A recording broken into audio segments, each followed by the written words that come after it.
Good morning, my Real News Midday TV family. Thank you so much for tuning in this morning, and I'm wishing for everyone a wonderful and a productive day. And in the news this morning, inmate dies at hospital after reported jail beating. A 57-year-old inmate who was taken to the Kingston Public Hospital after he was reportedly beaten in police custody died at the institution Sunday morning.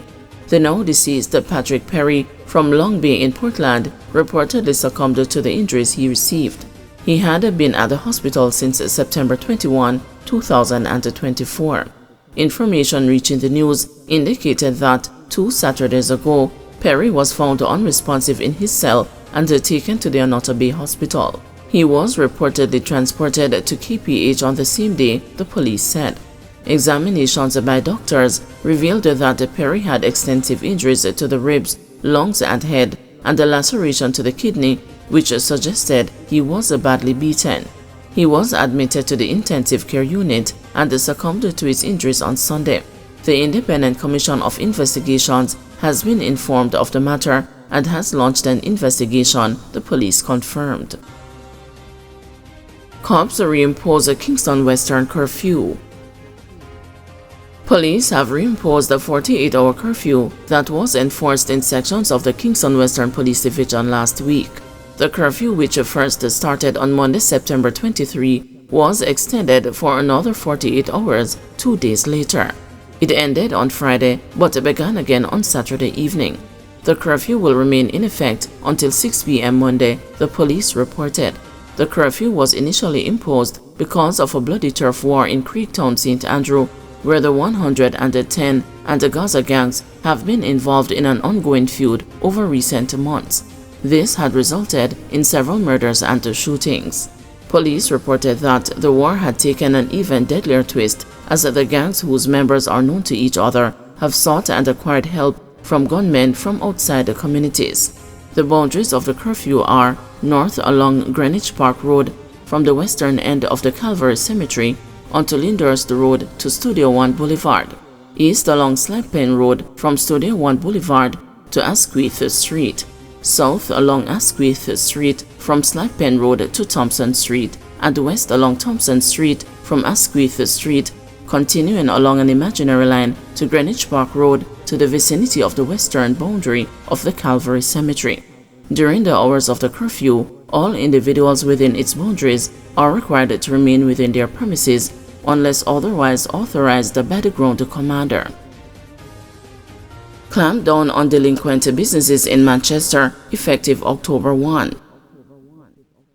Mayor of Mandeville, Donovan Mitchell, says effective October 1, delinquent businesses in south-central Manchester will be targeted in a clampdown on non-compliance among establishments and operators. The tax office or municipal police or building officers and of course the Jamaica Constabulary Force will be out there giving support to make sure that businesses are compliant and doing what they need to do, Mitchell told the journalist last Wednesday. I know that there are some barbers and some hairdressers. Even up to last Tuesday, about 13 of them were here at the municipal office, which we have not recommended because they are lacking in some things, he added. He outlined that there are requirements that need to be met by operators of bars.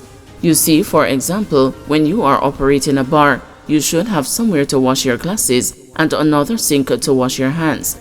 We are checking on those things because we are getting a lot of complaints from the public that some of these things are not being done, and in this time, we needed to make sure that the public health in this parish is protected. People are quarreling, and we just need to do the right thing. If you are operating a business, do it within the law, he said. He added that tax compliance checks will also be done. People just don't think that some things they need to pay taxes for. What people don't understand is that you don't just look about an amusement license when you are having a party. Anywhere you have a place that keeps a function, you just need to have that place registered for a year, he said. There are some people putting up billboards around the town without even reference to the council, so the compliance team will be out as of October 1, which is Tuesday morning, in full force, added Mitchell. alleged the SSL fraudster Jean Ann Panton to appear in court on December 4. Jean Ann Panton, the sole accused so far in relative to the multi-billion-dollar fraud at investment firm Stocks and Securities Limited, is to reappear in the Home Circuit Court in downtown Kingston on December 4. A plea and a case management hearing is expected to be held on that date. Panton appeared in court on Friday, September 20, where she was further remanded in custody until December. She is charged with numerous breaches of the Larceny Act, the Proceeds of Crime Act, the Forgery Act, and the Cybercrimes Act. The ex-SSL employee has been in custody since her arrest and charged in February of 2023. Panton, who has more than 20 years of financial service experience, had reportedly confessed to taking money from clients' accounts without their consent. Sprint legend Usain Bolt is among the more than 200 investors who have been negatively impacted by the fraud. The Financial Investigations Division, which is one of the main agencies leading the probe into the fraud, has not laid charges against any other individuals in relation to the matter. This is despite a statement from the FID last December indicating that the probe has so far detected potential criminal and regulatory breaches involving both the company itself and individuals associated with it, which are distinct from the ongoing court case related to Panton. Jamaicans are urged to reduce salt intake and increase potassium. Jamaicans are being encouraged by the Ministry of Health and Wellness to reduce their salt consumption levels. The call, which has been made through the Ministry's National Committee on Non-Communicable Diseases, comes against the background of the findings of a recent study of Jamaicans' salt intake, which was undertaken in collaboration with the University of the West Indies. NCNCD's chairman and director of the UAE's Epidemiology Research Unit, Professor Trevor Ferguson, underscored the need for actions to preserve the population's health based on the study. The findings show that Jamaicans, on average, consume 3.6 grams of salt daily, equating to nearly double the recommended amount.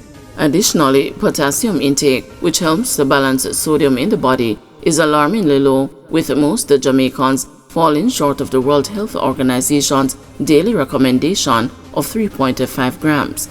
The committee chair, who is also a professor of epidemiology and internal medicine, contended that measures must be put in place to educate the population and provide guidance on how to reduce sodium and increase potassium intake. Ferguson said efforts must also be made to reduce the consumption of highly processed foods and increase the consumption of meals that are prepared at home. He added that simple lifestyle changes, such as using herbs and spices to flavor food instead of salt, can make a significant difference in reducing the risk of life-threatening diseases.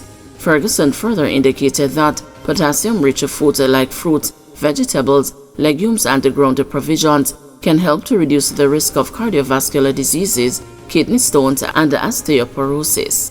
The study revealed, however, that many Jamaicans are not consuming enough of these vital foods, with only a quarter of the population meeting their daily fruit intake and less than half getting enough vegetables. By making smarter food choices, cutting back on processed foods, and embracing fresh produce, we can collectively improve the health and well-being of our nation. The findings from this study will provide guidance as to the best strategies to be used in these efforts, Ferguson maintained. For her part, Director of the Non-Communicable Diseases and Injuries Prevention Unit in the Health Ministry, Dr. Tamu Davidson, who represents the ministry on the NCNCDs, said that the study should be beneficial in determining the way forward. The study aligns with the ministry's National Strategic and Action Plan for the Prevention and Control of Non-Communicable Diseases. Its findings will be instrumental in informing future policy decisions, Davidson indicated. The NCNCDs was established to provide overall strategic direction, leadership, expertise, and guidance to the ministry and all other stakeholders on matters relating to NCD prevention and control in Jamaica. The island joined other countries globally in observing World Salt Day on Sunday, September 29. Guys, thanks for watching. Please join us this afternoon at 2 p.m. for another news update.